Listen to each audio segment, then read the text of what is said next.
Connection ہے آدم کی اپنے خالق کے ساتھ. اور وہ کہتا ہے بسم اللہ الرحمن الرحیم, کہتا ہے ربنا. وہ جو عربی جانتے ہیں وہ اس بات کو دیکھیں کہ یہ تثنیہ کا صیغہ اس کو کہا جاتا ہے, لیکن عربی زبان میں نا کا جب آخر میں آئے گا, نون اور الف کا اضافہ ہوگا, تو یہ جمع کے صیغے میں گنا جاتا ہے. نون نحنو کے لیے استعمال ہوتا ہے.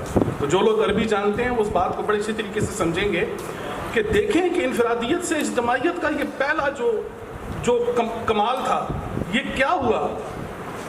ربنا, اے ہمارے رب, ظلمنا, ہم نے ظلم کیا, انفسنا, اپنے نفوس پر, وَإِن لَمْ تَغْفِرْ لَنَا وَتَرْحَمْنَا لَنَكُونَنَّ مِنَ الْخَاسِرِينَ.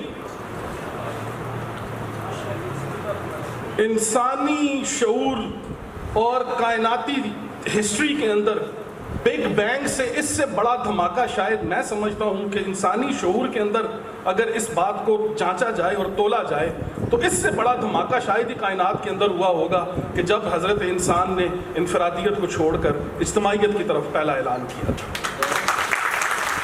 اور اس نے کہا ربنا ظلمنا انفسنا وان لم تغفر لنا وترحمنا لنكونن من الخاسرین. تمام جمع کے صیغے, تمام جمع کے صیغے.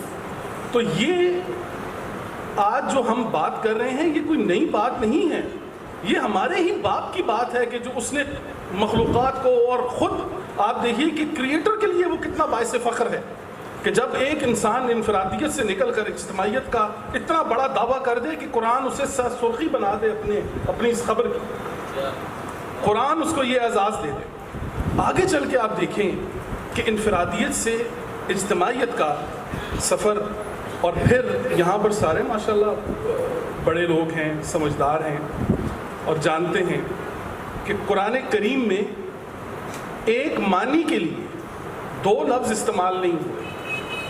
قرآن کریم جہاں پر لفظ تبدیل کرتا ہے, یہاں تک کہ زیر زبر بھی تبدیل کرتا ہے, تو وہاں پر اس کے معنی کو تبدیل کر دیتا ہے.